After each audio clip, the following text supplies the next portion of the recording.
Brandon Moreno announced that he will be stepping away from fighting for the foreseeable future. He is currently on a 2-fight losing streak, 2 split decisions. Brandon Royval this past February, and Alexandre Pantoja back in July of 2023. Moreno posted an 8-minute video to his Instagram breaking the news. He said, "I just think I've reached a limit in my mind and I'm tired. It's not goodbye or anything like that. It's just wait for me. Be patient with me. Let my body, but more than anything, my mind, my head, compose itself and recover. Recover, and we're going to get back to doing things right. The last time that happened, I came back and I became world champion. I'd like to think that I could do the same. And when I return, I'm going to go on a tear. I still think I'm an incredible fighter, and I have all the qualities and abilities to be a champion again." Merab gets revenge on Paulo Costa and steals his food at the UFC PI. Today is beautiful day here in Las Vegas, and I saw Paulo Costa. Wow. But I think it's time to stall his food. I'm gonna go here, cafeteria, and then stall his food. I need my rematch. Now let's see what kind of food this guy has. Okay, now I'm stalling. Ooh, mushroom, some steak, vegetables.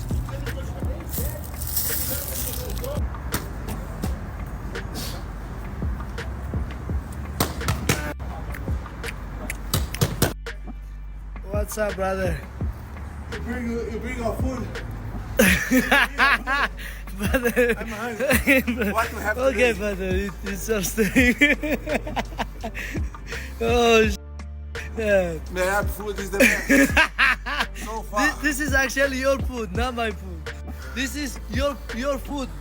This is your food. I stole your food today. Let me check here. You got my food today. We are friends. Okay, 1-1. I got my rematch back, okay? 1-1, but Max Holloway explains why he took the fight against Justin Gaethje at UFC 300.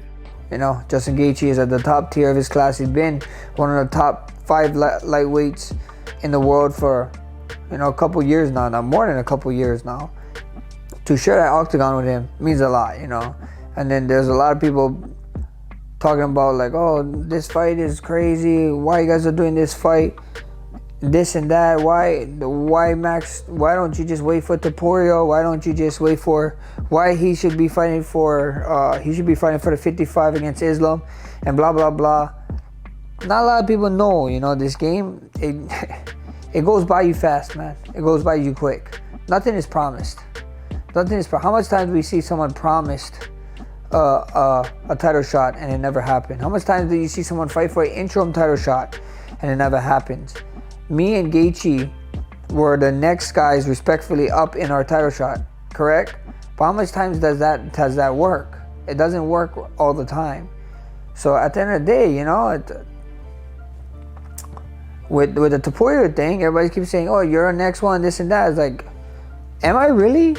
I thought this whole time in my mind that if Topuria was to beat Volk in any way, Volk gets a direct rematch. Volk did enough work to earn himself a direct rematch. And everybody's like, oh yeah, but after the knockout and blah, blah.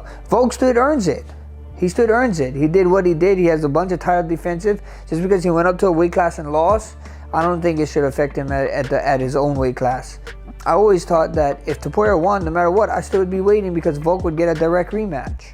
And then even with the Gaethje situation, it's like who knew that Charles was going to get a bad cut, And if I had my way, I would have made the Islam fight in February against Justin if they really wanted a title shot at this and that.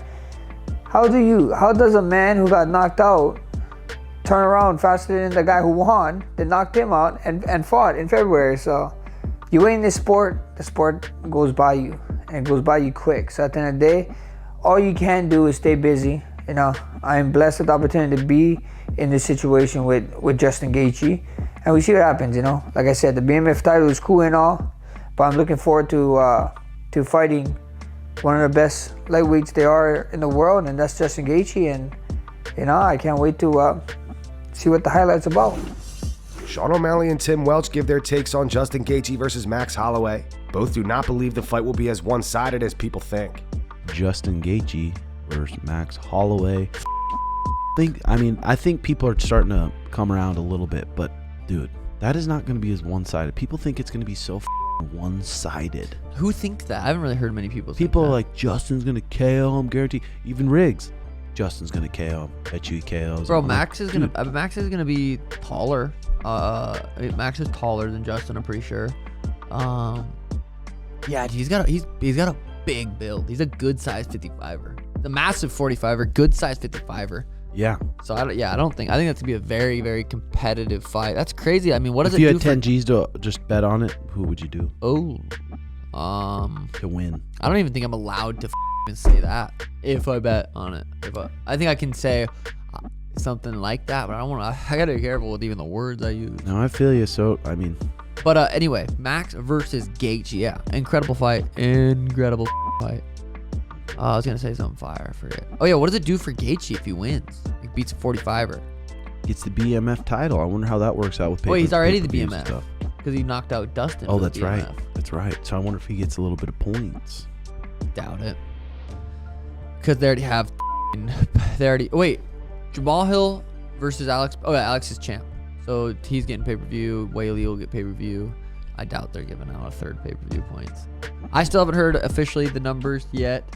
But once I do, I'll let you guys know. I wonder if I'm allowed to. I'll have to make sure and check that because I know it's always so secretive. Like, what were the numbers? What were the pay-per-view numbers? Like Aljo said, some states release it right away. Pay-per-view numbers. Some don't. The states, I don't know. I don't think so. I don't think so. Really? I don't think the state. Well, ESPN's the one that knows. ESPN's the only people that know. And then obviously they probably tell UFC, and then I find out because I get paid from it. But yeah, I'm curious. I'll make sure I can legally say that. But I'm so curious what it did. Dana White reveals that he threatened to resign from the UFC to prevent Joe Rogan from getting fired back in 2022. Dana went on Lex Friedman's podcast today. Lex said, "I value loyalty a lot. I remember there was a moment not too long ago, maybe a year ago. I was sitting with Joe and he had a phone call with you. Joe was getting canceled for something. They didn't want him commentating the fights. You on the phone offered your resignation over this. I got teary-eyed over that. You're a good man. That was powerful." Dana replied, "Thank you. Anybody who's with me, who's been with me, knows. When you're with me, you're with me. It's a two-way street. It's not a one-way street. I'm not one of these guys that's going to roll over. It's like going through COVID. I wasn't letting any of these people. Some of these people have been with me for 20 years. We're going to lay them off? No. This motherfucker will burn. Burn before I do that to my people. None of that type of stuff is ever going to happen while I'm here." And that's going to wrap it up for the news. Thanks for watching. For daily MMA news and content, subscribe to Full Mount MMA and click the bell icon to be notified when we post videos. Here are the 3 top comments from last video. The first one's from Danny. It says, "It's the trendy thing to hate Conor, but the UFC holding him captive in his current contract through the last days of his athletic capabilities, it's really damn bogus." The second one's from Ryan B. It says, "Sean, I hate rich people in Teslas who drink Starbucks. Sean after champ. Now a rich person with Tesla at Starbucks. I see the problem now. He's become someone he always hated." And the final one's from NotKD35. It says, "Conor basically played himself in Roadhouse." Those were the 3 top comments from last video. If you want to be featured in the next one, all you have to do is comment down below. And if you missed yesterday's news, click the video on screen right now to get caught up.